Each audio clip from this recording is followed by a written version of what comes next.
Welcome to another deep dive. Today we're really getting into a novel that's celebrated for a reason. It asks us all, what does getting a life actually mean? Especially when things like circumstances try to define you. We were talking about Talia Hibbert's Get a Life, Chloe Brown. Yeah, and what's so great about it, I think, is how it starts as this, charming romance, right? But it becomes so much more like a really profound look at self-discovery, chronic illness, finding your own agency. Exactly, it goes way beyond the surface. It's got layers. Yeah. And our source for this deep dive, it gives us a fantastic foundation to explore all that nuance. Yeah. Particularly, like you mentioned, focusing on Chloe's journey. Absolutely. Our main source today is an extended summary of the novel. So it gives us a really comprehensive look. Plot, characters, the emotional arcs, the themes. Think of it as your shortcut, maybe, to understanding why this book hit home for so many people without needing to get lost in every single page turn. Our mission is really to pull out those key insights, those aha moments about courage, about vulnerability, and, what it really takes to live authentically. Precisely. We'll be diving right into Chloe Brown's story. She's this IT professional, and yeah, on the surface it looks like she has everything, but underneath she's really isolated, limited by chronic pain.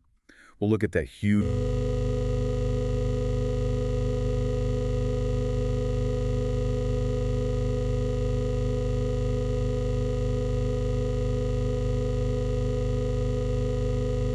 Okay, let's unpack this. So, our journey kicks off with Chloe Brown herself. The description paints her as this IT professional, definitely enveloped in privilege, comfortable background, external advantages. And this is the point, she's not your typical romance lead just looking for love. She's also deeply stifled by chronic pain and living this cloistered life. How does that starting point, the privilege mixed with the chronic pain, how does that immediately make her different? What complexities does it add right from the start? That's such a crucial point to start with. Yeah. Because her initial state really sets the stage for everything. It presents this paradox, right? External comfort, privilege...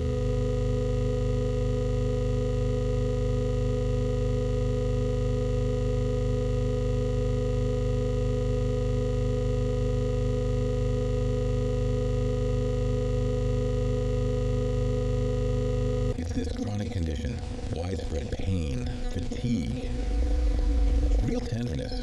Imagine that constant draining fatigue. It just saps your will to engage. It creates this invisible barrier. You might look fine outside, but inside you feel trapped, exhausted, always.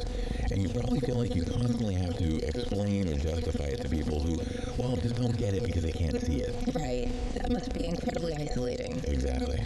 And that cloistered life they mentioned, It's not really a choice, is it? Not entirely. Feels more like a consequence of her condition. Planning things. Nightmare fuel when you have unpredictable flare-ups. Yeah, I can imagine. And the sheer effort.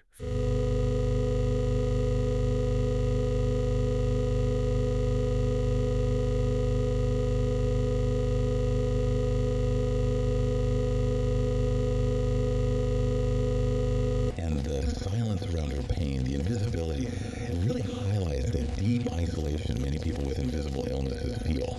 It immediately gives you this insight.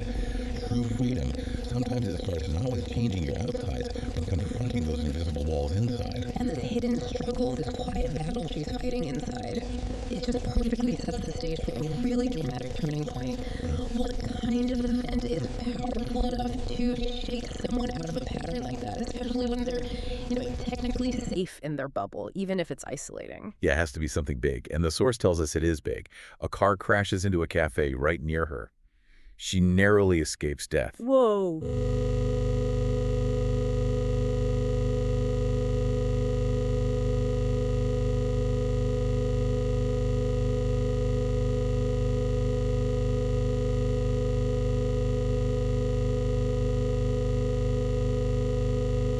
And for Chloe specifically, given her background, her condition, this hits differently. Someone else might just feel grateful to be alive, renewed appreciation. But for Chloe, who's felt sidelined by her body for so long, this brush with death probably just amplifies that feeling. That she hasn't truly lived, not in the way she craves. It shines a huge spotlight on all the time she feels she's lost, or how much she feels held back by the fibromyalgia. It turns that vague desire for more into this immediate Gut-level need to grab the reins of her own story. A terrifying moment, it sparks something incredible in her. She creates her get a life list. How should we think about So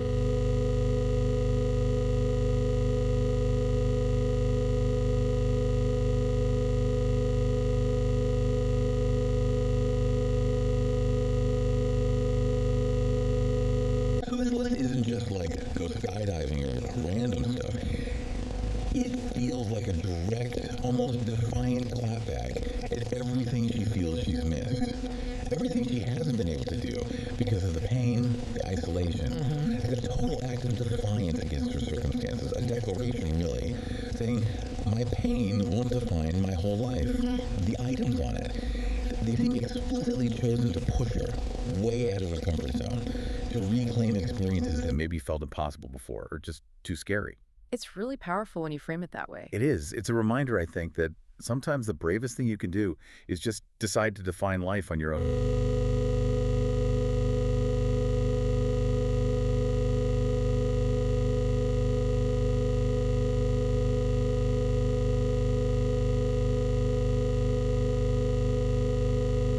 But then there's the other stuff. Having a drunken night out, riding a motorcycle, going camping, having meaningless but enjoyable sex, traveling the world with just hand luggage, and doing something bad. Each one feels like she's staring down a past limitation, doesn't it? Exactly. Each one is loaded with meaning for her. The moving out, that's foundational. Asserting independence, physically getting away from that maybe protective but also stifling environment. Yeah. Cutting the cord. Right, setting the stage. And A drunken night out. Yeah. That's about pure, uninhibited social fun. The opposite of her isolated, carefully managed existence is about letting go, which she probably...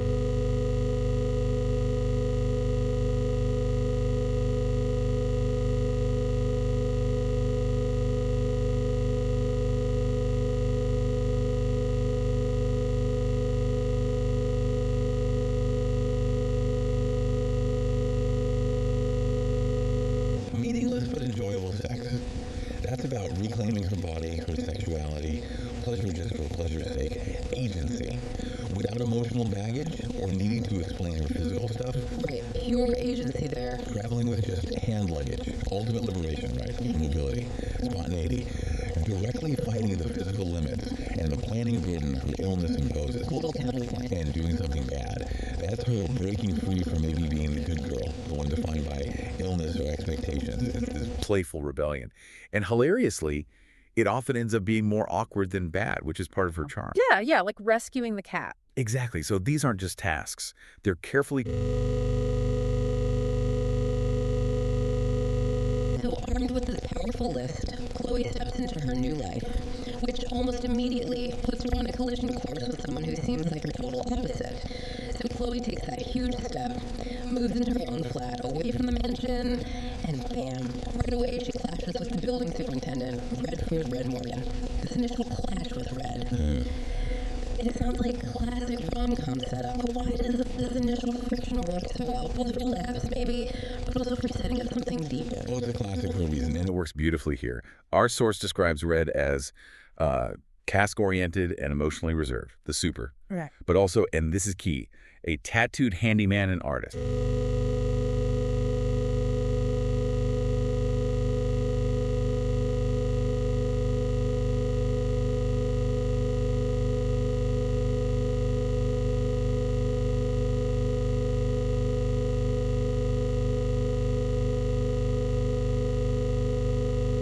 Action-oriented. Her perceived, maybe delicacy, probably rose in the wrong way at first.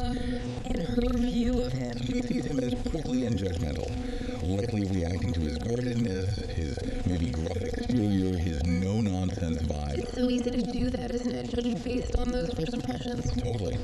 We project stereotypes, experiences. It's a defense mechanism, often. Creates this surface barrier they both have to break through. So that immediate clash is not just funny. It highlights real differences. Communication styles, life experiences, how they cope. It creates this fantastic tension. You know things are going to unravel between them, and it promises to be rewarding when they finally see past the surface. Sets up that great slow burn. And what's great is that their turning point, the spark that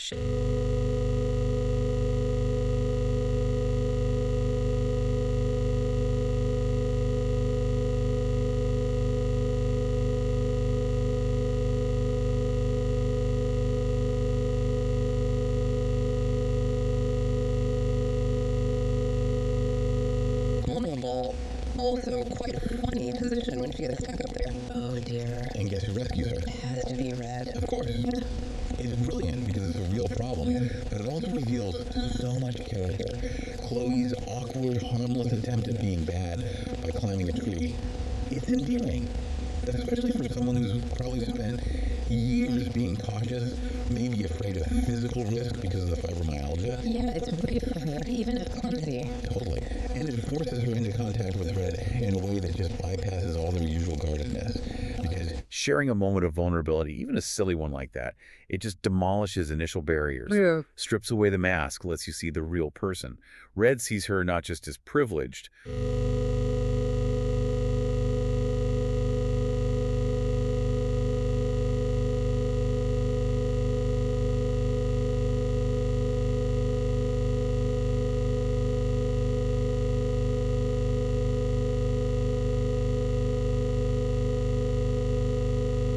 first spark of real curiosity, maybe attraction. And this rescue, it doesn't just end there. It leads directly to this unconventional deal, this pact, that really kickstarts their connection and forces them to keep interacting. It's such a clever setup, the perfect engine to drive their relationship forward. The source says Chloe offers to build Red's art website, remember he's an artist, that hidden depth, Right, the website. in exchange for a motorcycle ride, Yeah. which is another big one on her get a life list. I couldn't expect to the list. Exactly. And Red agrees. He's intrigued, right? by her, by the offer. This deal, it feels transactional on the surface, but it's deeply personal too. It forces them into regular contact, gives them space to see past those first impressions.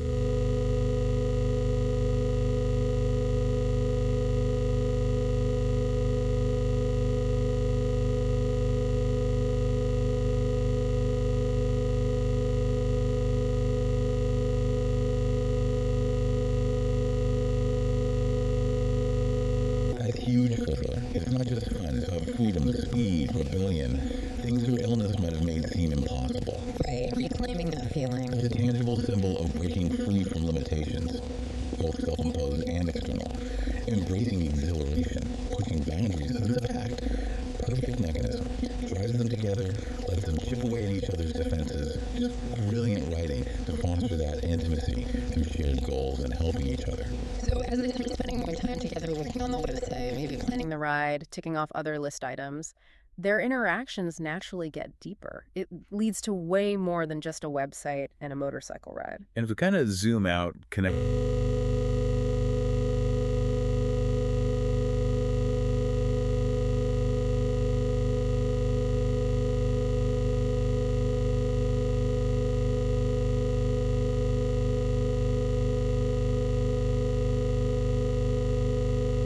Yeah, maybe we should quickly touch on that term own voices again, just for anyone unfamiliar. What does that mean here, and why is it important for Chloe's story? Good idea. So own voices, it means the author shares a specific marginalized identity or experience with her main character. In this case, Talia Hibbert, the author, lives with fibromyalgia herself. So she's writing Chloe's experience from her own lived reality. Okay, got it. And that brings this incredible authenticity. You feel it, especially around the chronic illness. It means the little details, the nuances, the frustrations, the emotional weight.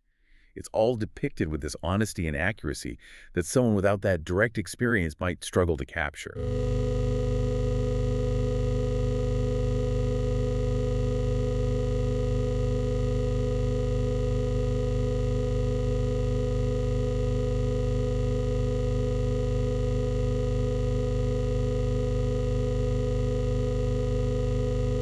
It is. And it makes her journey intensely emotional, not just physical.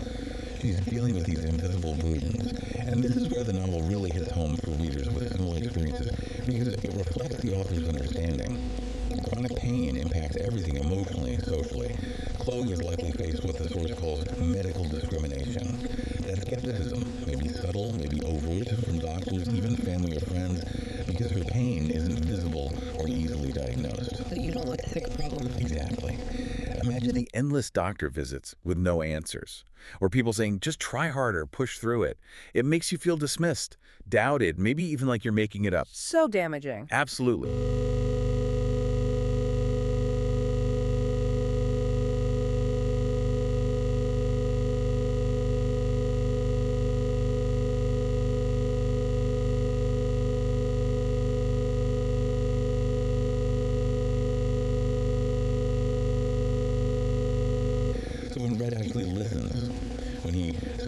and cares in ways Chloe rarely experiences. Yeah, but that's not just him being nice. It's radical acceptance for her. He validates her experience. He offers empathy without trying to fix her. He shows patience. It's everything she's been starved of. Wow. That highlights why he's so unique in her life and why she starts to feel safe enough, just maybe, to lower those walls. His belief in her pain, it slowly starts chipping away at years of armor. And this growing trust, this incredible acceptance Red offers, it leads to a really significant, Intimate moment, a peak for them. But almost immediately, it's followed by this painful misstep, a retreat. And it just throws their insecurities into sharp relief. This is where it gets really interesting.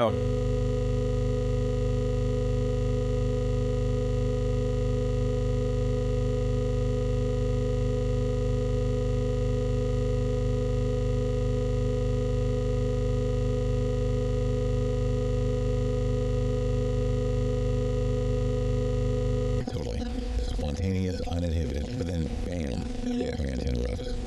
And under that sudden external pressure, Chloe just impulsively downplays Red's importance to her. Ouch. Big ouch. It's not a small slip, it's emotional whiplash, and it hurts both of them badly. Why did she do that, though, after finally connecting? It's pure defensiveness kicking in, a protection mechanism. Remember her past.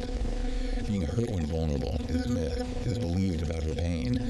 That conditions you to retreat when you feel exposed Or judged. Ah, the old patterns. Exactly. Her aunt showing up unexpectedly. That external eye probably triggers that old fear. Fear of judgment. Maybe needing to...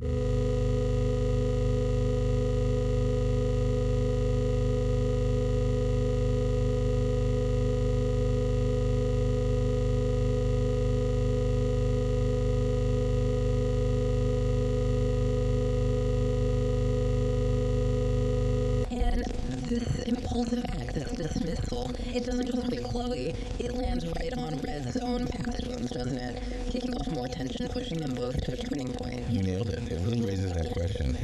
How does miscommunication, especially when it's fueled by old trauma on both sides, just fracture connections, even strong ones? For Red, Chloe downplaying things hits a raw nerve. The source says it triggers Red's insecurities rooted in past emotional trauma. We don't get all the details on his past from the summary, but we can guess it involves feeling unseen, undervalued, maybe abandoned. Yeah, makes sense. So Chloe's dismissal, which might seem like a social blunder to an outsider, feels like a deep wound.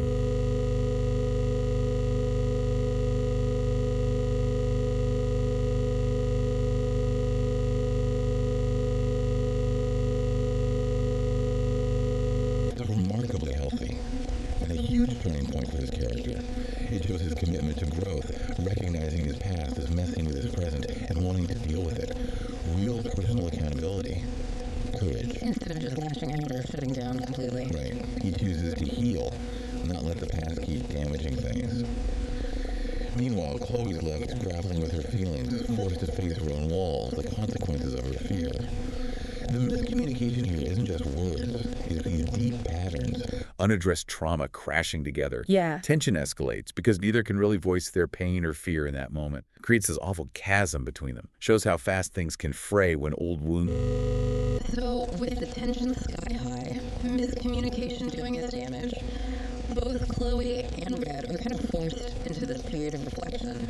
Sets the stage for the climax, the reconciliation, hopefully.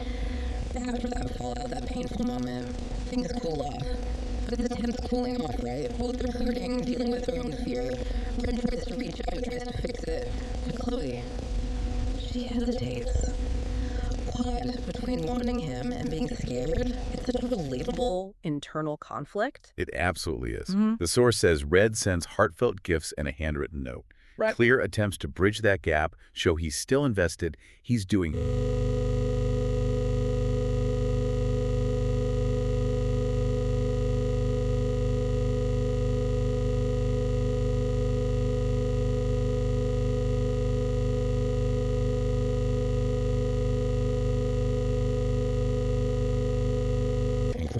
For someone who's felt that kind of pain, that invalidation, vulnerability feels dangerous, like walking on thin ice.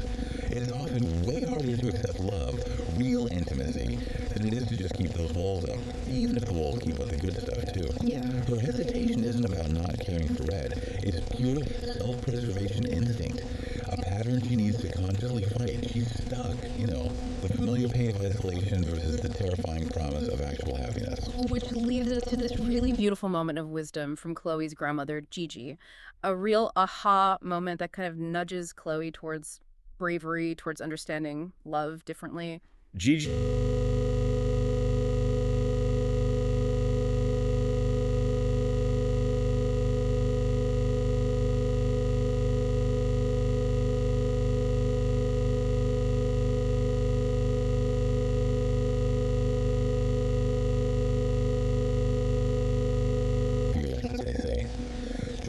isn't about finding some magical safe zone where you'll never get hurt. That doesn't exist.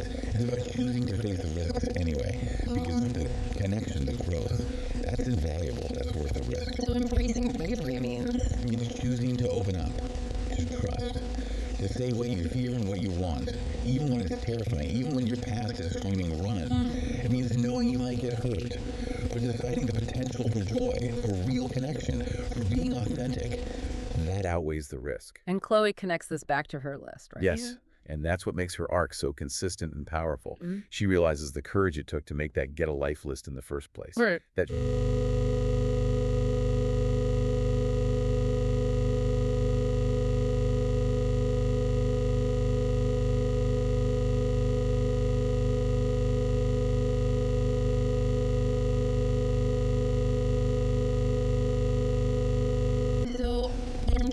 understanding, this wisdom from Gigi, Chloe finally does it. She takes the brave step. She seeks Red out, leading to their reconciliation. And it's not just getting back together, is it? It sounds like a recommitment, built on a much deeper understanding this time. It's portrayed so realistically. It's about growth. Chloe initiates. She seeks Red out. A huge step for her, given the fear.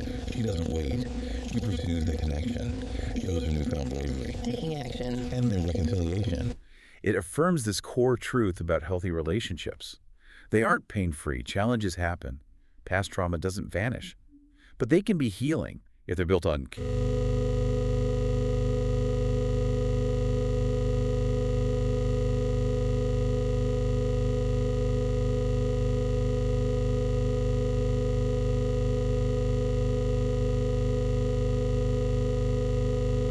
and they recommit to loving each other and growing together. That implies it's ongoing. It means they get that it takes continuous effort, open communication, even when it's hard. Being vulnerable, understanding each other's triggers. It's a process. Absolutely. That promise to grow together. That's the key part of their resolution. Set them up for something real, lasting, authentic, built on mutual support and healing. They're not just falling back together. They're choosing to build a future, consciously. And their journey, discovering themselves, Growing their relationship. It all culminates in this epilogue that kind of beautifully shows how far they've come, shows the results of all that bravery. So fast forward a year.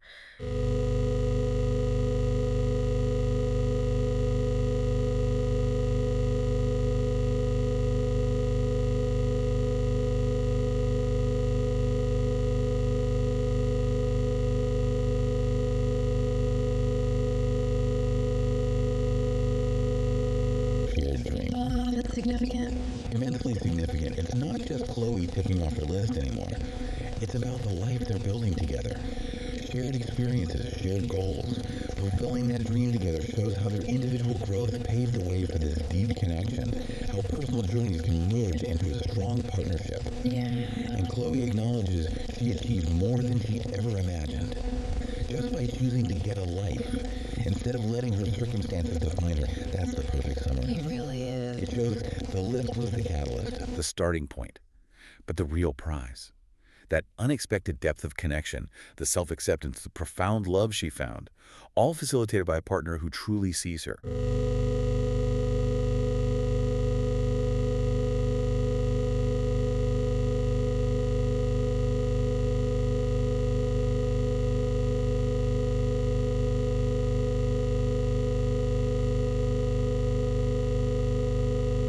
This story hits home for so many readers, and it's because it weaves together these really powerful themes so skillfully, starting with that incredibly authentic, empathetic portrayal of chronic illness and the path to empowerment. That's a really strong point. The novel uses Chloe's experience to explore with such nuance how chronic pain messes with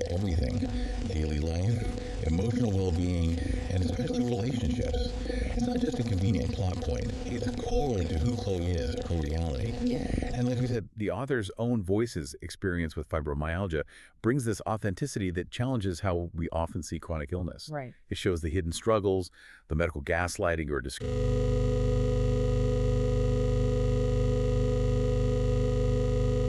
It's not just about managing pain for Chloe.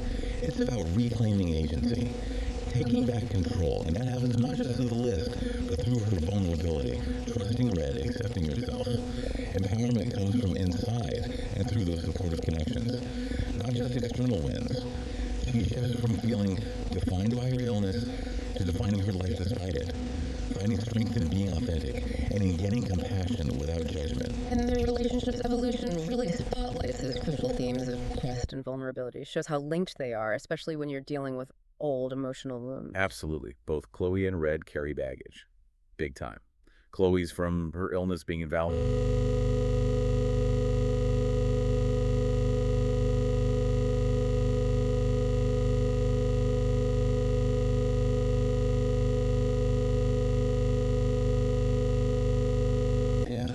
Chloe, trusting means getting over that fear of being dismissed again, especially about her pain. Letting someone see her even when she feels physically imperfect. For Red, it's facing his own insecurities, being emotionally open after past hurts, maybe overcoming fears of abandonment or not being good enough. And what does it really mean to be seen like that, especially after being hurt? It means someone validates your experience, your pain, your true self, without judgment, without you needing to justify yourself. It's profound acceptance. And the novel shows the painful step-by-step work they do to lower those walls. Recognizing that real connection demands that scary leap of faith into vulnerability.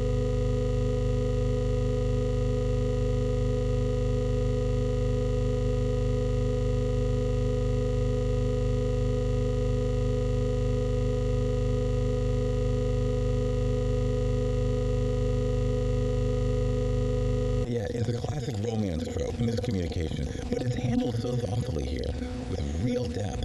The story shows how misunderstandings, often sparked by those past traumas and unspoken fears, can just shatter connections, even strong ones.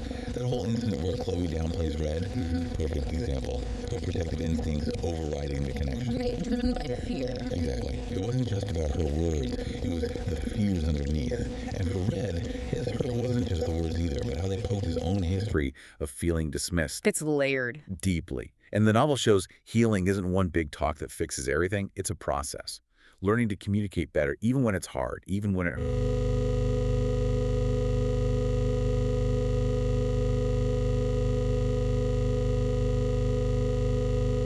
You do. Both Chloe and Red have to actively practice that, put themselves in the other's shoes, understand the fears driving the reactions. That's how they amend the rift. It really highlights communication as a skill you have to keep working on, especially in relationships where there's past hurt involved. True connection comes from navigating the tough talks with grace, wanting to understand, even when you feel wounded yourself. And Chloe's whole life journey itself, Yeah. it's just this amazing testament to self-discovery and to courage, showing how even small steps Can lead to huge shifts. Totally. That list, way more than just things to do, it symbolizes her bold choice to take agency, to define herself by her desires, her willingness to grow.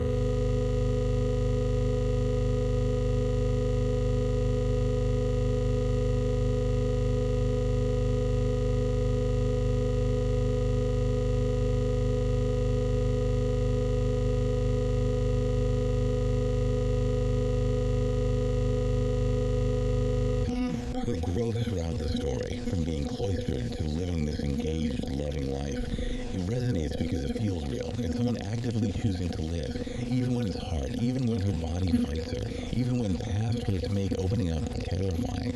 She goes from watching life to jumping in, proves self-discovery is this ongoing journey of brave choices, big and small, that rewrite what's possible for you. And finally, something woven so naturally into the story is this powerful theme of representation and inclusivity. It's just there, part of the world. You're so right. It's integral. And it makes you ask, why is diverse representation in romance in all genres so important? Talia Hibbert's characters are...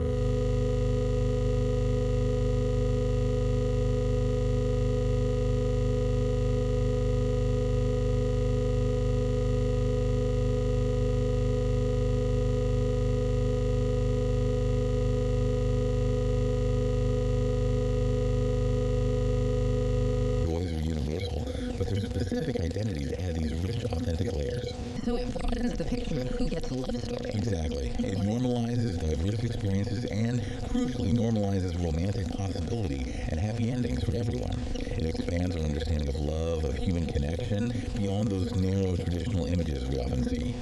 Shows love can happen between any two people willing to be vulnerable, willing to grow, regardless of background, body, health, society's boxes. It reminds us everyone deserves to see themselves as the main character in a love story. And that difference can be a strength. A source of deeper understanding, not a barrier. It just enriches the story for everyone by reflecting the real diverse world. Wow. What a journey Chloe and Red took.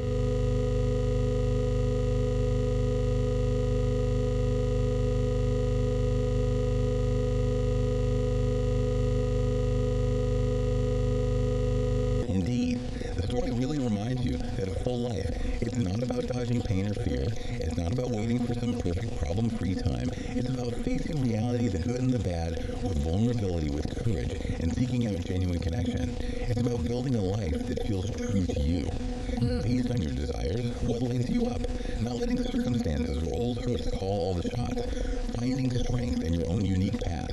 And that is exactly what Chloe does. She starts with that list, this practical plan, but she ends up gaining So much more. This deep, real love, a renewed sense of who she is, and this understanding that her circumstances, especially her illness, they don't get the final say. She finds her agency, inspires us to look. So that brings it back to you, the listener. If Chloe Brown can take a terrifying near-death moment and turn it into this catalyst for huge growth and find authentic love doing it, what small, brave step could you take today to maybe get a life just a little bit beyond your current comfort zone? What's one thing you can maybe mentally or actually add to your own get a life list? Something that challenges you, excites you, helps you connect more deeply with yourself or someone else. That's a beautiful thought to leave folks with. We really hope you've enjoyed this deep dive into Get a Life, Chloe Brown. Until next time, keep exploring, keep questioning, and yeah, keep getting your life.